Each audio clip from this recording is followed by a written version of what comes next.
सुधीर जी, अब ये मंच राहुल गांधी का है, लेकिन सारा ऑपोजिशन यहाँ पर अब जो बहुत सारे लोग तो नहीं इसमें शामिल हुए जो पहले थे। ममता बनर्जी इसमें नहीं है, नीतीश कुमार इसमें नहीं है।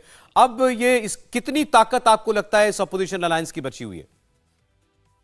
देखो, अपोजिशन अलायंस की ताकत, ये बात बिल्कुल है कि एकनाथ शिंदे और अजीत पवार जाने के बाद में कम हुई है, लेकिन इतनी भी कम नहीं हुई कि वो जमीन पे पटक जाए। तो मेरे ख्याल से उनके पास ताकत है। बीच में हालांकि एक लोकल न्यूज़पेपर ने सर्वे किया था, वहां पे जो एनडीए अलायंस है, महायुति जिसको कहते हैं, उनको 41% वोट शेयर और प्रेफरेंस ऑफ वोट दिखाया गया था।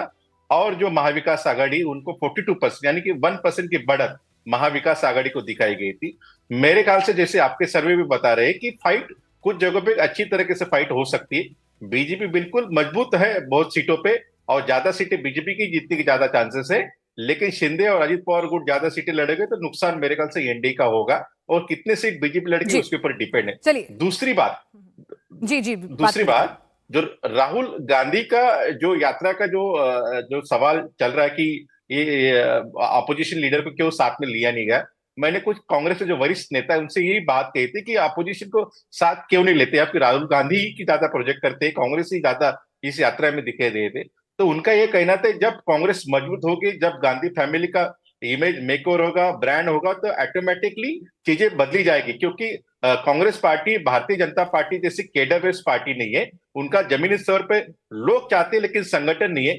एक बार कांग्रेस के साथ में लोग जुड़ जाए, एक बार थोड़ा लोगों में एक परसेप्शन चेंज हो जाए, तो उसका ऑटोमेटिक फायदा कांग्रेस को होगा और लगातार ऑपोजिशन को गिरते होगा। प्रदर्शन के लेकिन बाद भी सुधीर जी, लगता नहीं है कि कांग्रेस जो है बिग डैडी बिग ब्रदर वाले रोल से जो है अपने आप को कहीं बराबरी पर या कमतर पर सेटल डाउन करने के लिए तैयार होती है, और यही कई बार टकराव की स्थिति का कारण भी बनता है। समीर जी, जो बात अभी कुलकर्णी जी ने कही उसी को मैं थोड़ा सा आगे बढ़ाना चाहूंगी कि एकनाथ शिंदे अगर ज्यादा से ज्यादा सीटों पर लड़ते हैं तो नुकसान एनडीए गठबंधन का होगा, और यही बात भावेश भी कह रहे थे।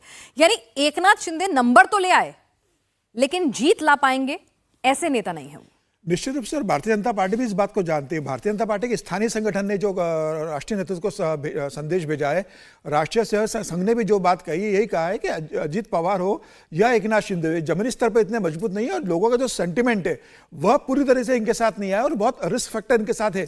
तो मुझे लग रहा है भारतीय जनता पार्टी जमीनी स्तर को समझ रही है, और यही कारण है कि सीटों का डिस्ट्रीब्यूशन अभी इनके बीच नहीं हो पाया है। भारतीय जनता पार्टी ज्यादा से ज्यादा सीटों पर लड़ना चाहती है, जिसके लिए एकनाथ शिंदे और अजीत पवार, खासतौर से एकनाथ शिंदे तैयार नहीं है। अजीत पवार तो 4 सीटों में मान जाएंगे। एकनाथ शिंदे का कहना है कि मेरे पास 12 सांसद है, मैं उन्हें कैसे एडजस्ट करूंगा। मुझे लगता है कि एकनाथ शिंदे के 3, 4 या 5 सांसद हो सकता है भारतीय जनता पार्टी के सिंबल पर लड़े। भारतीय जनता पार्टी ज्यादा सीटों पर लड़ेगी, तभी भारतीय जनता पार्टी को और एनडीए गठबंधन को फायदा होगा। भारतीय जनता पार्टी अपनी सीटें जीतेगी, इसमें कोई दो राय नहीं है।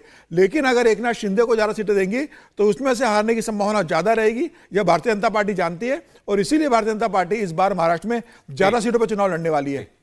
अमित शाह ने ये बड़ा स्ट्रांग मैसेज एकनाथ शिंदे साहब को और उनको दे दिया है उनकी जब मीटिंग हुई थी उसमें, और उन्होंने कहा कि आप विधानसभा की बात होगी जब देख लेंगे कि किस रहे हैं।